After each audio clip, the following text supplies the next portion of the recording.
오늘 그 설교 제목이 위험한 타협입니다. 위험한 타협. 다시 한번 위험한 타협.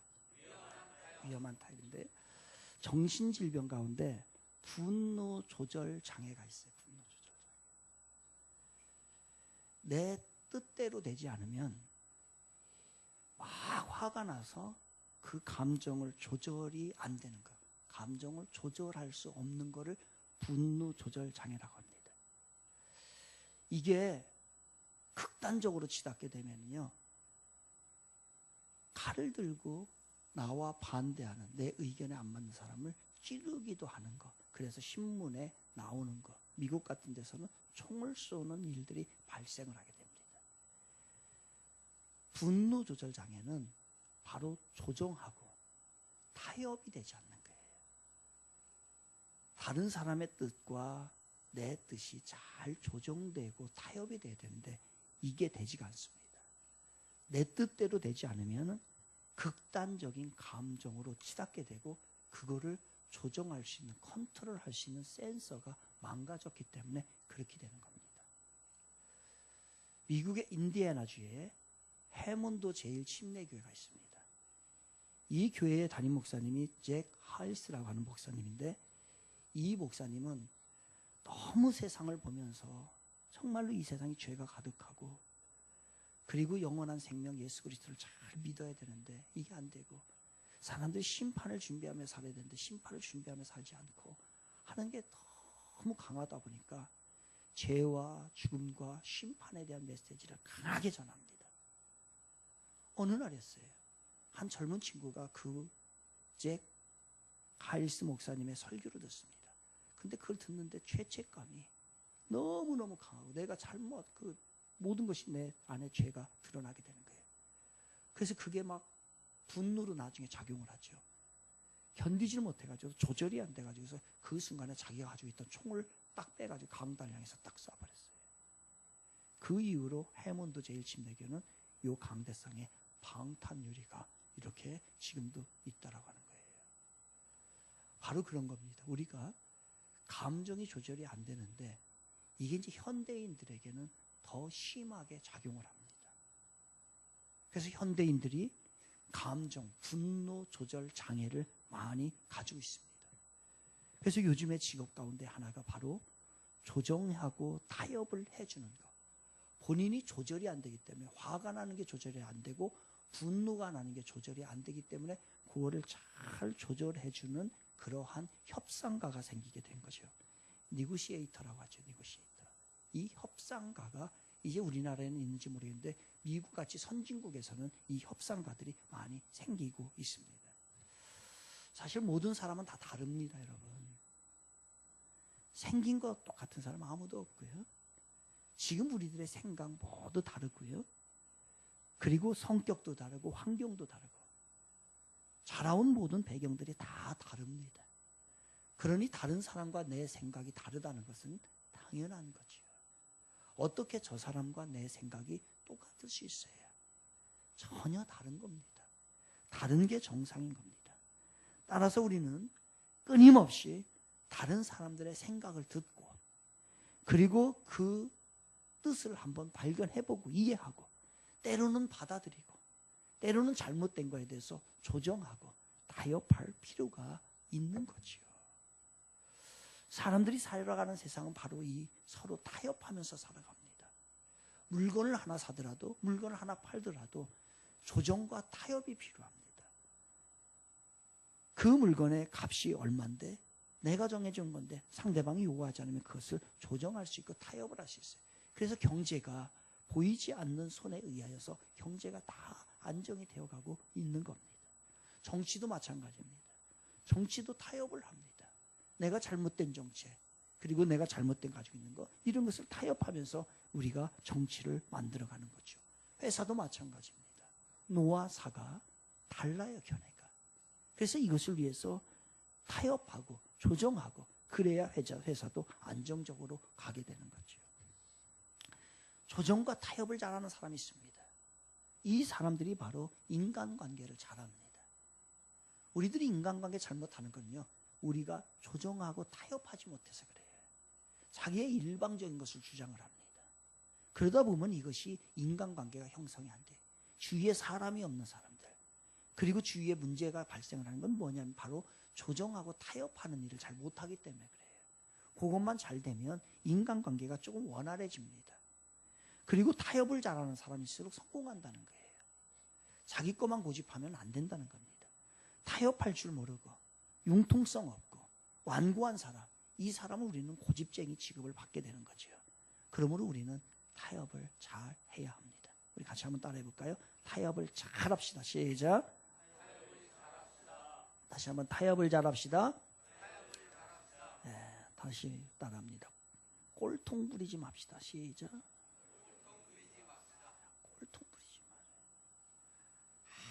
아무것도 아닌 거 가지고 조정하고 타협하고 이해하고 받아들이고 그래야 되는데 본질적인 거에 있어서는 받아들이지 못하고, 그런데 비본질적이고 아주 지엽적인 거에서 꼴통을 부리면서 조정과 타협이 안 돼가지고 공동체를 무너뜨리고 그리고 관계를 무너뜨리고 성공의 자리에 이르지 못하는 사람들이 너무너무나 많아요. 우리가 조정과 타협을 잘해야 합니다. 또 타협을 못하는 사람들이 있어요. 파키스탄은 97%가 무슬림입니다. 파키스탄은. 그래서 이 파키스탄은 무슬림의 법에 의해서 움직이는데, 이 파키스탄에 신성 모독법이 있습니다. 이슬람을 해친다든가 이슬람을 모독한다든가 아니면 알라에 대한 모독이 일어나게 되면 어떤 일이 벌어지냐면 사형 선고를 받게 됩니다. 이게 이제 무슬림이 파키스탄에 있는 법입니다. 이 파키스탄에 아시아 비비라고 하는 한 여성이 있었습니다. 이 여성은 이슬람으로 태어났는데 누군가로부터 복음을 전해 듣고 이 사람이 예수를 믿기 시작합니다. 그리고 기독교로 개종을 했어요. 그러던 2009년에 이 여인이 과일 농장에 가서 그날 일을 하게 됐습니다. 과일 농장에 갔어요. 거기에는 수많은 여성들이 있었죠. 그런데 이 아시아 비비도 그곳에서 과일 농장에서 일을 하게 됩니다. 그러다가 목이 말라가지고 컵에다가 물을 넣어서 물을 마시게 됐네요. 그랬더니 그곳에 있던 무슬림 여성들이 뭐라고 하냐면, 당신이 기독교인이 컵을 사용해서, 무슬림이 아닌 사람이 컵을 사용해서 이 컵이 더러워졌다는 거예요. 그거를 시비 걸기 시작합니다. 그래서 이제 싸움이 일어나게 되지요. 그러면서 그들이 이야기합니다. 당신 다시 무슬림으로 개종하세요. 라고서 이야기합니다. 여러분 어떡할까요? 무슬림으로 개종하지 않으면 사형 언도를 받을 수도 있어요. 여러분 같으면 어떻게 하시겠습니까? 조정하고 타협을 할까요, 말까요? 이 여인은 타협하지 않습니다. 그것으로 인하여서 2010년도에 아시아 비비 이 여성은 사형 선고를 언도받아요. 신성을 모독했다는 거예요. 알라를 욕했다는 겁니다. 그러다가 다행히 하나님의 은혜로 사형 선고를 언도받았지만 8년이라고 하는 감옥 생활을 하고 8년 만에 그가 석방이 됐는데, 그게 11월 8일 한 3일 전에 석방이 돼서 뉴스에 나왔어요. 적당히 타협했더라면 얼마나 좋을까. 8년이라는 아까운 세월을 고생하지 않았을 텐데, 타협하지 않아서 그녀는 죽을 뻔했고요. 8년이라는 세월을 어렵게 살았습니다. 그녀는 왜 그렇게 했을까? 왜 그렇게 했을까? 그녀 바보 아닌가? 2016년도에 이라크 모술이라고 하는 곳에 이스라엘의 IS 테러 집단들이 그곳에 들어갑니다. 그곳에 바로 모술에는 누가 살고 있었냐면요, 야지디라고 하는 야지디족들이 그곳에 소수민족들이 살고 있었어요. 그곳에 들어가서 이 테러 집단들이 그곳에 있는 어린 소녀들을 잡아다가 성관계를 요구합니다. 이 IS 테러범들이. 그런데 그곳에 있던 19명의 어린 소녀들이 그 요구를 타협하지 않고 거절을 해버립니다. 그래서 그들이 만든 철장, 이동식 철장에다가 그 19명의 소녀를 집어넣고요. 그거를 크레인으로 끌어올려서 밑에서 불을 떼서 화형을 시켜버립니다. 이게 2016년 현대 지금에 살아가는 이 시대에 이라크에서 있었던 사건입니다. 타협했더라면 살았을 텐데 그 소녀들은 어린 것들이 뭘 안다고 타협하지 않고 그대로 죽음을 자청을 했습니다. 적당히 타협했으면 좋았을 텐데, 타협했더라면 죽음을 면했을 텐데 왜 그 꽃다운 나이에 타협하지 않았는가? 그들은 우리와 다르게 목숨이 2개, 3개인가요? 이해할 수 없습니다. 무슨 이야기입니까? 제가 서론에서 이야기한 이 모든 이야기들은 무슨 이야기입니까? 세상에는 타협을 할 것이 있고 타협을 해서는 안 되는 것이 있습니다. 어떠한 죽음이 온다 할지라도 절대로 타협을 해서는 안 되는 것들이 우리 안에 있다는 거예요. 우리가 이 땅에 잘 살다는 것은 그겁니다. 신앙으로 승리한다는 건 그겁니다. 타협할 줄 아는 것은 적당하게 타협을 하고, 그러나 고수하고 지키고 타협하지 말아야 될 것, 그런 것은 지켜나가야 한다는 거예요. 오늘 본문에 아브라함이 나옵니다. 이 아브라함은 하나님의 인도를 받아 가나안 땅에 들어가게 됩니다. 이 가나안 땅은 하나님이 아브라함에게 주겠다고 약속한 땅이에요. 그 땅에 들어가게 되는데, 그런데 이상한 일이 발생을 해요. 하나님이 약속한 땅임에도 불구하고 흉년이 들고 기근이 생깁니다. 여러분, 하나님이 여러분을 축복하기로 작정을 하셨습니다. 그렇다고 해서 그 순간부터 모든 일이 그냥 쫙 진행되는 거 절대로 아니에요, 여러분. 이래서 신앙이 넘어지게 됩니다. 그런다 할지라도 거기에 고난이 있고 힘든 일이 있어요. 아브라함이 가나안 땅 주겠다고 달라고 한 것도 아니에요. 주겠다고 한 거예요. 그래서 그곳에 들어갔어요. 그런데 들어가 보니까 극심한 기근과 극심한 가뭄이 시작됩니다. 태양의 햇빛이 견딜 수 없을 정도로 뜨거워지고요. 비가 오지 않고 땅이 쭉쭉쭉쭉쭉 거비등처럼 갈라지게 되고요. 곡식들이 너무 뜨거워서 곡식이 열매를 맺지 못하는, 그래서 먹을 것을 다 잃어버리는 그러한 현상이 발생을 합니다. 모든 사람들이 가뭄으로, 고통으로 어려움을 당하게 됩니다. 기근으로 인하여서 굶어 죽게 되죠. 왜 그러냐면요, 하나님이 가나안 땅을 심판하시기로 작정한 거예요. 왜? 우상 숭배가 너무 심해서. 하나님을 떠나 살아서 이제는 여기는 더 이상 하나님의 이름조차도 없고 하나님의 영광은 한 조각도 없으니 이 땅은 다 징벌해서 다시 그 땅을 하나님의 영광의 땅으로 만들려고 하는 것이 하나님의 계획이었던 겁니다. 그래서 아브라함을 그쪽으로 보낸 거예요. 그런데 가보니까 가나안 사람들뿐만 아니라 이 아브라함과 아브라함 가족도 같은 공간에 있기 때문에 같은 고통을 당하는 거예요. 같은 어려움을 당합니다. 그래서 이 아브라함은 가장으로서, 한 집의 가장으로서 결정을 내려야 합니다. 이곳에서 살면서 계속 어려울 것이냐, 아니면 더 좋은 조건이 있는 곳으로 이동을 할 것이냐, 이주를 해서 그곳에 살 것이냐. 가장으로서 생계에 대한, 가족에 대한 책임이 있습니다. 그래서 결정을 하게 됩니다. 그래서 고민 끝에 그는 가나안을 벗어나 애굽으로 내려가기로 작정을 한 거죠. 애굽으로 내려갔습니다. 아브라함의 입장을 이해할 수가 있습니다. 그런데 아브라함이 막상 애굽에 이르자 의외의 사건이 발생을 했어요. 여러분, 얼마나 우리가 살면서 의외의 사건들이 발생을 해요. 예측하지 못한 일들이 발생을 해요. 아브라함이 그곳에 이르렀는데 문제는 뭐냐? 아주 의외된, 아주 생각 이외에서 문제가 발생하는데, 문제가 뭐냐면 자기 아내 사레가 너무너무 이쁜 게 문제예요. 너무너무 이뻤어요. 여자가 너무 이쁘면 문제가 생깁니다. 여러분은 이해가 안 되시겠지만 여기 이해할 분 없어요. 너무 이뻐 보세요. 그러면 문제가 안 생기나? 근데 얼굴 인하여 문제 생긴 거 하나도 없죠? 이 아브라함이 그랬던 거예요.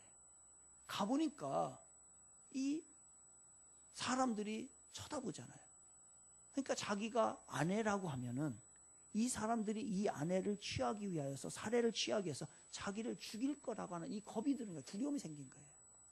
그때의 살해의 나이가 몇 살이냐면 65세입니다. 그 65세의 무언 아니에요. 이 당시는 장수하던 시대예요. 그렇기 때문에 실제 나이는 65세였지만은 그것으로 봐서는 지금으로 표현한다고 한다면 30대 후반이나 40대 초반의 여성이에요. 그런데다 선천적으로 아름다움을 가지고 있습니다. 그러니 남자들이 낄 수밖에 없는 거지요. 이 피부도 하얗지요. 그리고 몸매도 여전히 유지하고 있죠. 더군다나 여러분 몸매가 무너진 게 왜 그런 거예요? 애기 낳아가지고도 그렇잖아요. 그죠? 예, 절대로 선천적으로 그렇다고 하는 사람 한 사람도 없어요. 애기 나니까 몸매가 무너지고 뭐 피부가 이상해지고 그런 게. 그런데 살해는 어떻게 됐어요? 임신도 안 했고 그리고 출산도 한 경험이 없잖아요. 그러니까 지금으로 말하면은 30대 후반에 40대 초반의 노처녀 정도 되는 그러한 사람입니다. 그러니 얼굴이며 피부며 몸매며 이 모든 것을 완벽하게 그대로 가지고 있는데 조금 나이가 들었을 뿐인 여자였어요. 더군다나 선천적으로 너무너무나 아름다운 그러한 여인이었기 때문에 남자들이 꼬이게 되는 겁니다. 이게 문제였어요. 이걸 어떻게 예상을 했겠어요? 얼굴이 이뻐서 문제가 된 걸 어떻게 예상을 했겠어요? 아브라함은 이것을 예상을 하지 못합니다. 그래서 아브라함이 이 여인을 빼앗기는 거, 이게 문제가 아니고 문제는 뭐냐면 이 아내 때문에 자기를 죽일 것이다라고 하는 두려움이 생긴 거예요. 그래서 이 아브라함이 뭐라고 합니까? 이 사례를 누구라고 얘기를 해요? 자기 누이라고, 이복 누이라고 얘기를 해요. 여동생입니다. 이 사람은 내 아내가 아니고 여동생입니다 라고 얘기를 합니다. 실질적으로 창세기 20장 12절에 보게 되면 이 사례와 아브라함의 관계가 나오는데 이복 누이입니다. 이복 여동생이에요. 그러니까 틀린 말도 아닌 거예요. 그러나 엄밀히 생각을 한번 해보자고요. 결혼 전에는 이복 동생이에요. 이복 여동생이에요. 그런데 이복 여동생과 결혼했으면 지금은 아내가 되는 거예요. 그러면 현행법이 더 맞습니까? 과거법이 맞아요. 지금은 현행법을 적용을 해야 되는 거예요. 그런데 이 아브라함은 순간순간에다가 자기가 과거의 법과 현행법을 왔다 갔다 하면서 적용하는 거예요. 우리 신앙생활 대부분 이렇게 합니다.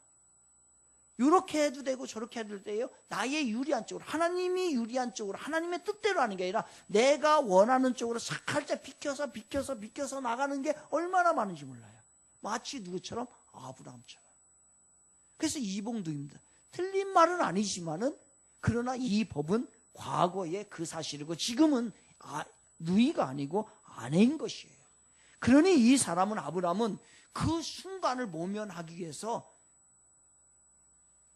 거짓말했고 신앙적인 위험한 타협이 시작됩니다.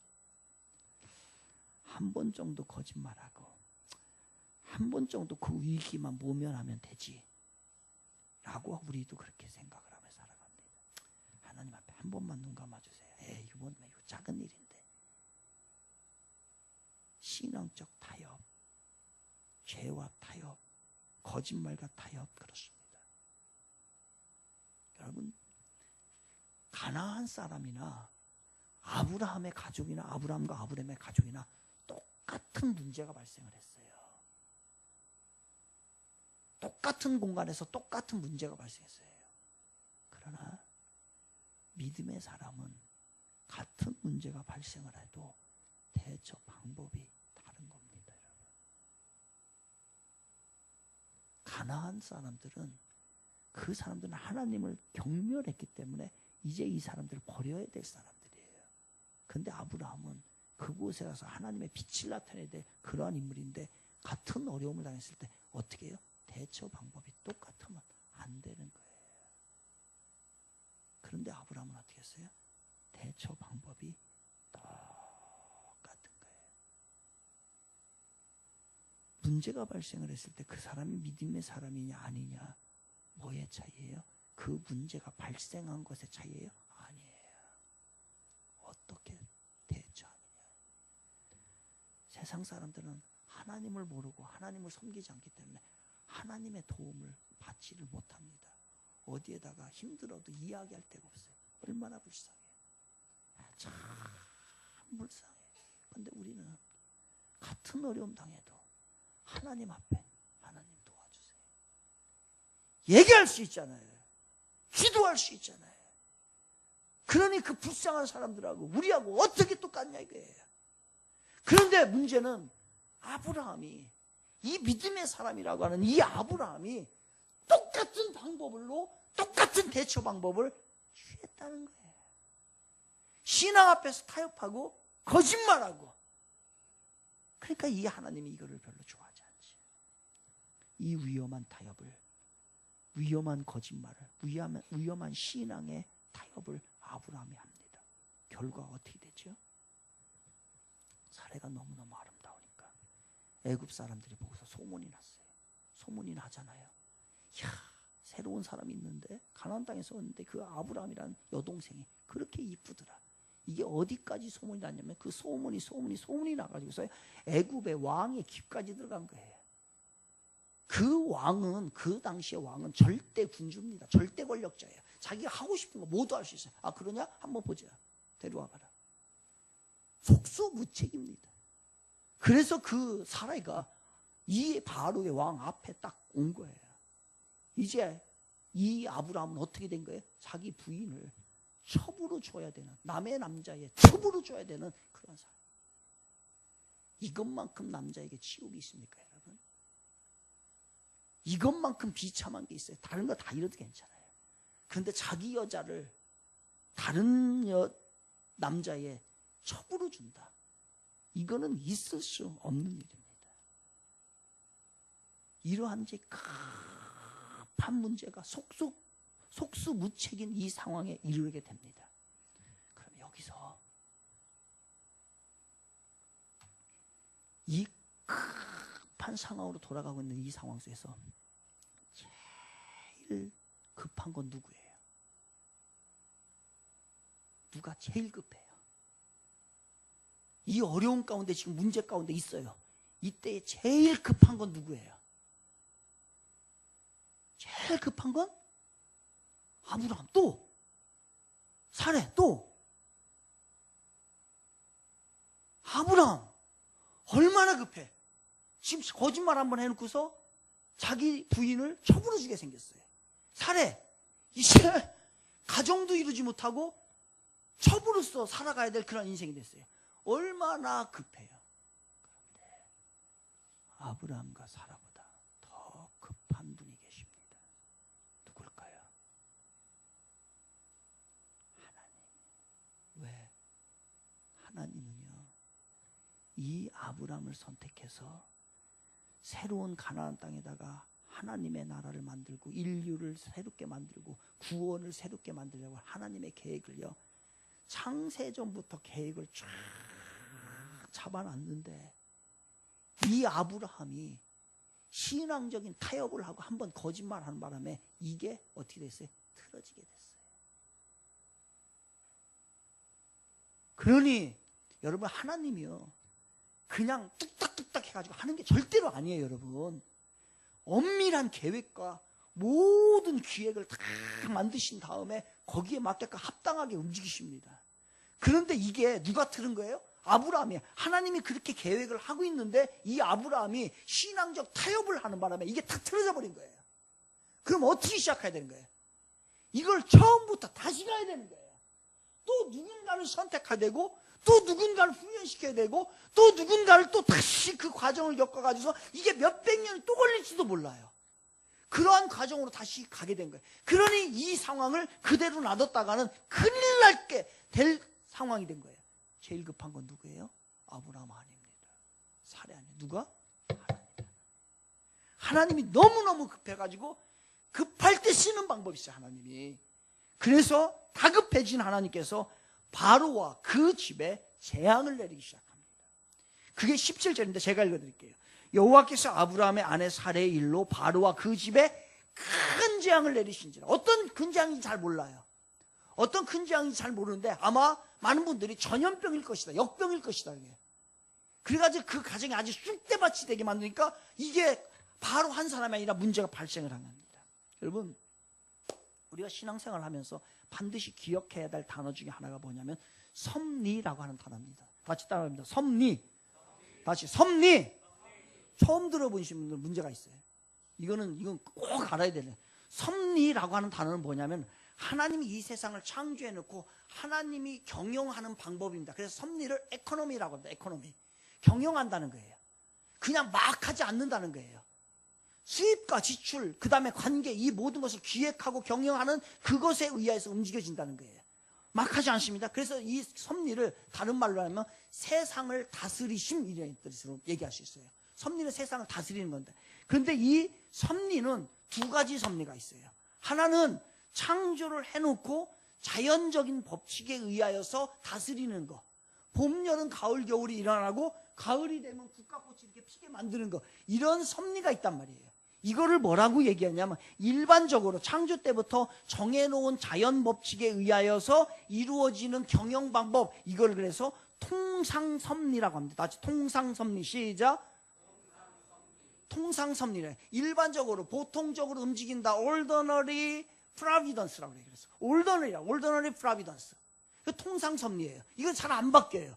그런데 이걸로만 하는 거냐? 아니라는 거예요. 다시 따라합니다. 비상섭리. 시작. 비상시에 사용하는 거 있어요.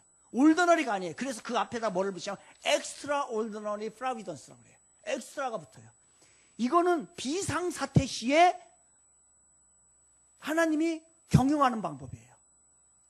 위급한 상황이 됐을 때에 자연 법칙을 뛰어넘어서 초자연적인 방법으로 하나님이 개입하시는 그 방법을 뭐라고 하냐면 비상섭리라고 하는 거예요. 비상섭리.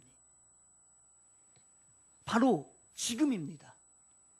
이게 여기서 그냥 놔뒀다 잘못되면은요 어떻게 되느냐, 바로 처음부터 다시 시작해야 되고 이 문제가 크게 발생을 하게 되는 거예요. 그래서 여기서는 하나님이 통상섭리를 사용하지 않고 뭐를 사용해요?